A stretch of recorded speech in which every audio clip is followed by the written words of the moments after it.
Assalamualaikum warahmatullahi wabarakatuh. Perkenalkan kami dari kelompok 4, kelas 4 akuntansi. Di sini ada saya sebagai moderator, Ayu Fauzia Tiko, dan ada dua rekan saya yaitu Vina Alifiana dan Irsyad Nurfaiz.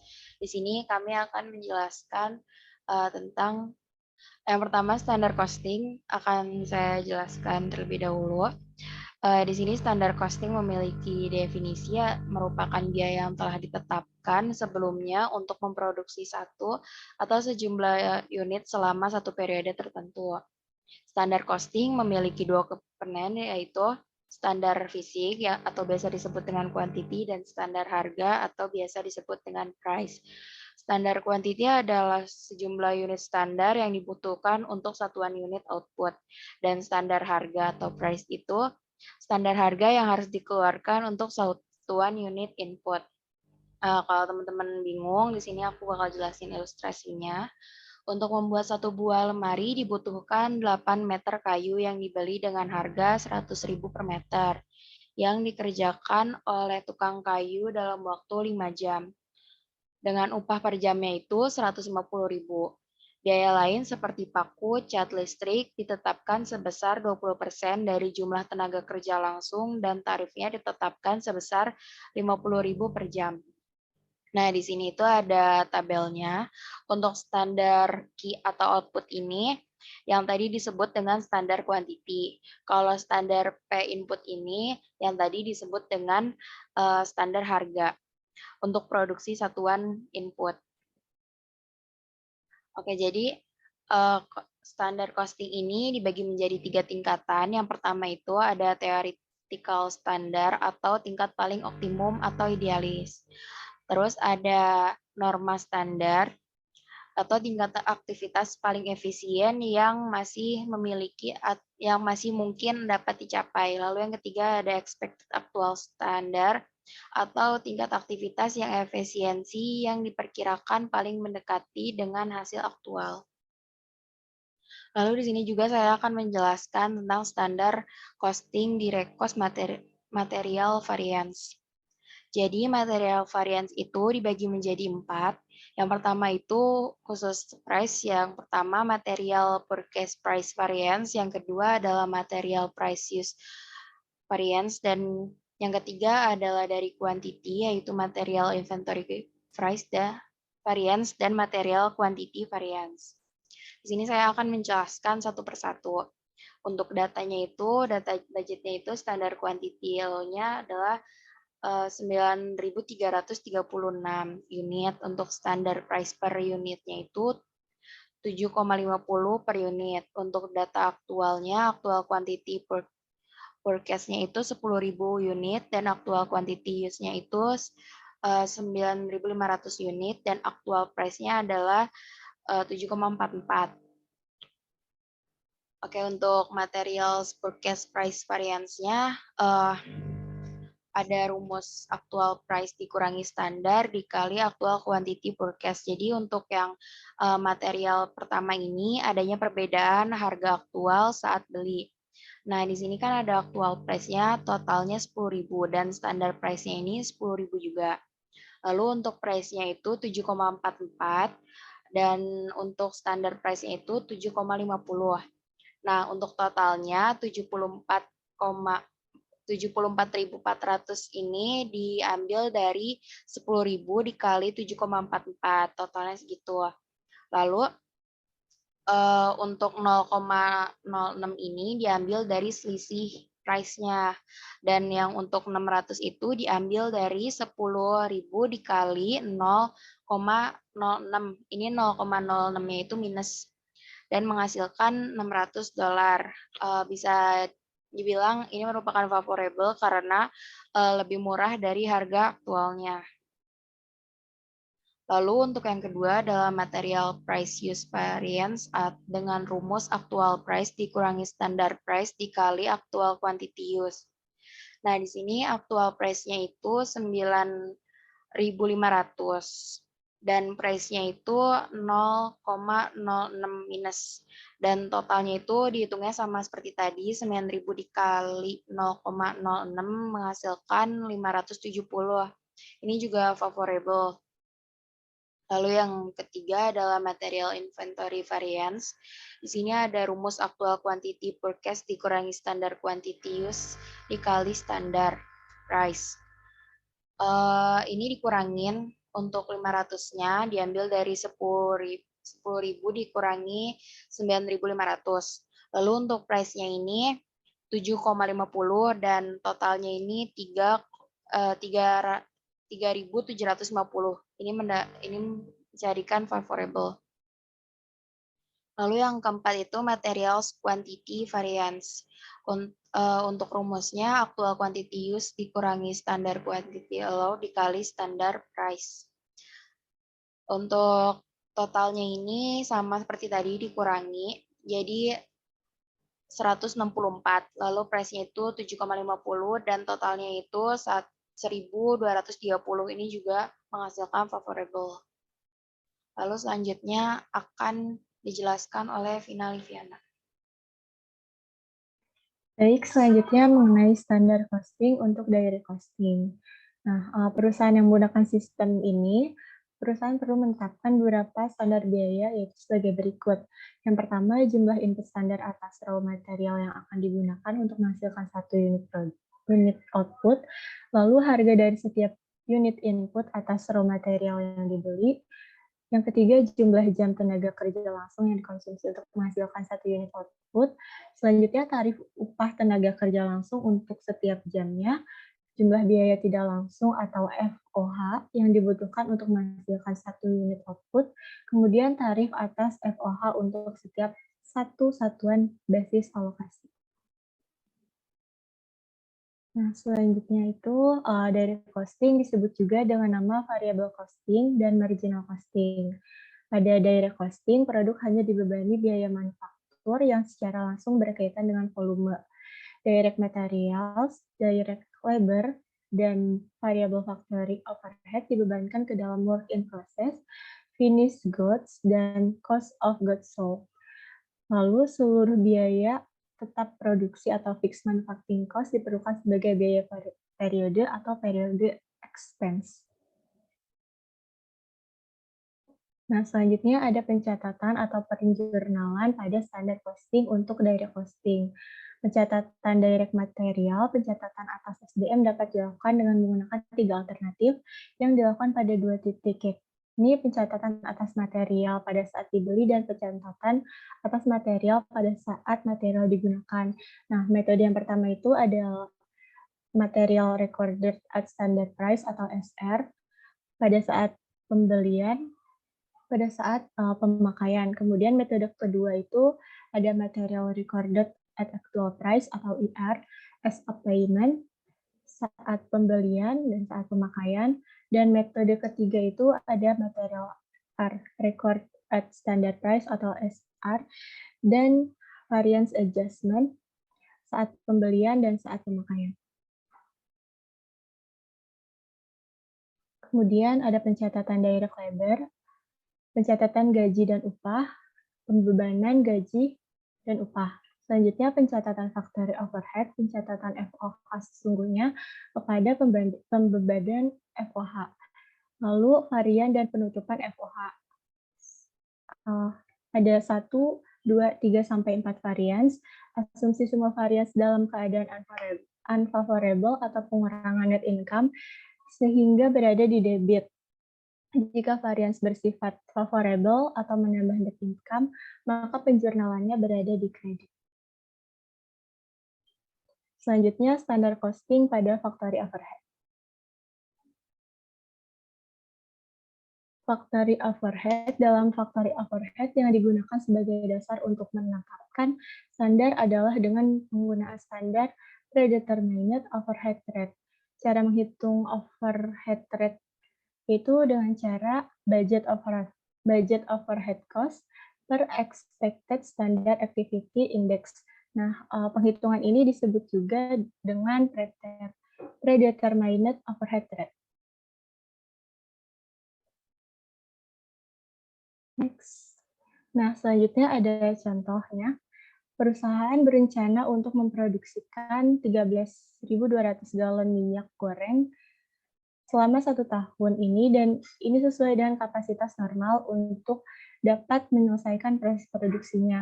Perusahaan membutuhkan 2 DHL per galon. Nah, di sini diketahui budget overhead cost, ada variable cost dan fixed cost. Nah, untuk variable cost-nya itu jumlahnya 79.200, fixed cost-nya senilai 52.800. Kemudian variable dan fixed cost ini ditambahkan. Nah, di sini ada standar direct labor force atau disebut dengan DHL. Nah, 26.400 ini merupakan ketetapan dari SDL itu sendiri. Kemudian masing-masing dari variable cost dan fixed cost itu dibagi ke masing-masing standar direct labor host-nya. 79.200 dibagi 26.400 jadi 3 US dollar. Kemudian 52.800 dibagi 26.400 nilai 2 dolar. Nah, setelah dibagi variabel dan fixed cost-nya setelah didapat, kemudian dijumlahkan, yaitu senilai 5 dolar. Nah, kemudian dengan demikian standar manufacturing overhead atau rate galonnya itu 5 dari dolar ini tersebut dikali 2 hours, yaitu didapat dari karena perusahaan membutuhkan 2 DHL. Jadi 5 ini dikali 2 jadi senilai 10 US dollar. Kemudian variance method. Overhead controllable variance terjadi karena adanya yang pertama itu aktual variable FOH tidak sama dengan aktual fix FOH. Selanjutnya, aktual fix FOH tidak sama dengan standar fix FOH. Tanggung jawab berada di tangan manajer departemen. Kemudian, overhead volume variance menyatakan adanya kapasitas yang tidak digunakan jika ada inefisiensi pabrik yang bertanggung jawab adalah manajer departemen. Dan jika ada penurunan penjualan dan pengurangan produksi yang bertanggung jawab adalah manajer eksekutif. Selanjutnya, overhead controllable variance, actual FOH, yaitu budget allowed based on standard hours allowed, kemudian actual FOH, budget fixed overhead plus variable FOH based on standard hours allowed. Jadi, actual FOH jika lebih besar dari budget FOH itu disebut dengan unfavorable, kemudian kalau actual FOH kurang dari budget FOH disebut dengan favorable.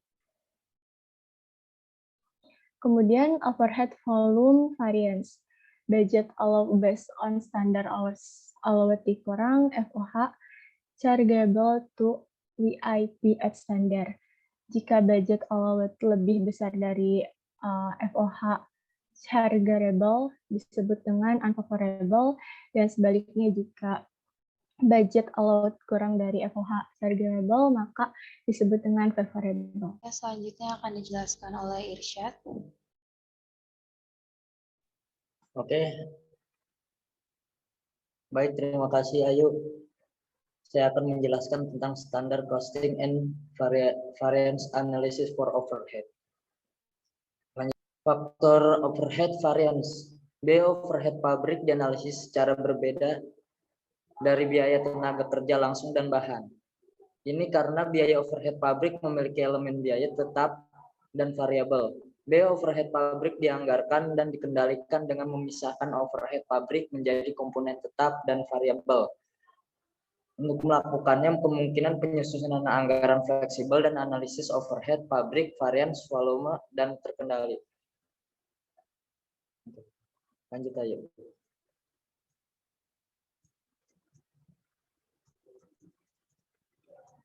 Untuk contohnya, ilustrasinya anggaran fleksibel bulanan untuk departemen perakitan dari Wilton Manufacturing Corporation. Di bawah ini digunakan untuk mengilustrasikan perhitungan tarif overhead standar dan variance overhead. Situ Dengan asumsi bawah kolom 100% adalah kapasitas normal, maka tarif overhead pabrik standar untuk departemen perakitan dihitung sebagai berikut. Dilanjutnya, ayo. Nah, di gambar itu caranya. Jadi 24 US dollar total factory overhead dibagi 1,600 direct labor hours. Jadinya 15 per standar direct labor hours. Lanjut.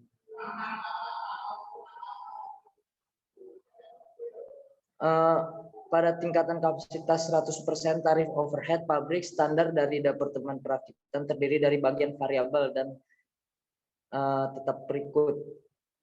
Jadi 4,800 dolar total variable factory overhead dibagi 1,600 direct labor hours, jadinya 300 variable factory overhead rate.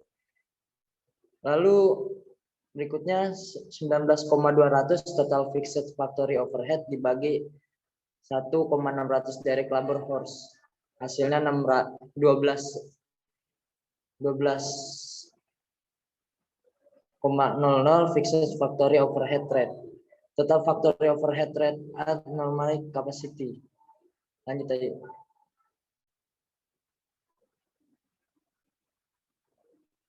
Yaitu varian analisis overhead itu ada metodenya. Yang metode pertama itu metode dua varians. Metode ini paling sering digunakan dalam praktik karena metode ini paling mudah untuk dihitung dua varian dan yang dimaksud adalah varian terkendali dan varian volume. Varian terkendali ini adalah selisih antara overhead pabrik aktual yang terjadi dengan anggaran yang diperoleh untuk jumlah standar dari standar alokasi yang diperbolehkan untuk produksi aktual. Varian terkendali adalah tanggung jawab dari manajer departemen sampai batas dari mana mereka mengendalikan biaya overhead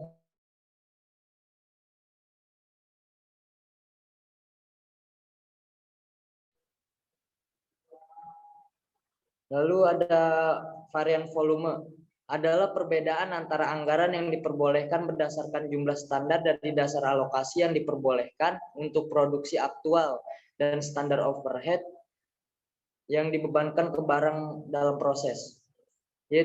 Yang selanjutnya adalah metode 3 varian. Yaitu salah satu masalah dengan metode 2 varian adalah bahwa metode tersebut menyembunyikan kelebihan atau kekurangan penggunaan dari input yang merupakan dasar alokasi overhead. Metode ketiga varian memerlukan perhitungan varians pengeluaran, varians efisiensi variabel, dan varian volume. Selanjutnya ada metode varians alternatif. Metode ini memerlukan perhitungan varians pengeluaran, varians kapasitas menganggur, dan varian efisien. Pada metode alternatif ini hanya varian efisien yang unik dan perhitungan biaya standar. Oke, lanjut aja. Selanjutnya ada metode 4 varians, yaitu metode 4 varians serupa dengan metode 3 varians alternatif, kecuali bahwa varian efisien dibagi menjadi komponen tetap dan komponen variabel. Keempat varian tersebut adalah varian pengeluaran, varian efisien, varian variabel, varian efisien tetap, dan varian kapasitas menganggur. Oke, untuk pencatatan dari standar accounting for overhead, yaitu data dari ilustrasi yang di atas, data berikut untuk departemen perakitan dari Winter Manufacture Company Corporation mengilustrasikan akuntansi biaya standar untuk overhead pabrik. Di situ terlihat gambarnya dari pencatatan. Lanjut aja. Itu gambar yang kedua adalah pencatatan akuntansi pada overhead aktual pada periode tersebut. Yang terus selanjutnya yang gambar ketiga itu pembebanan overhead pabrik. Selanjutnya pada gambar yang tersebut pada akhir periode akun Apple Factory Overhead ditutup sebagai berikut yang di situ. Lanjut aja. Ini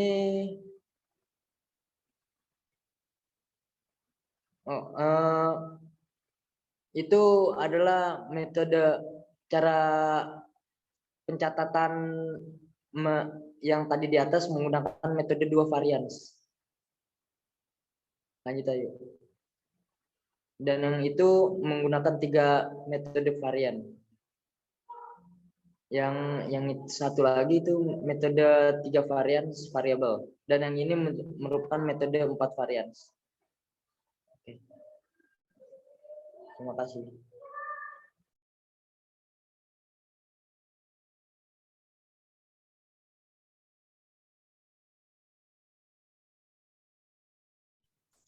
Oke, baik. Mungkin sekian dari kelompok kami. Mohon maaf apabila ada salah kata. Semoga bermanfaat. Wassalamualaikum warahmatullahi wabarakatuh.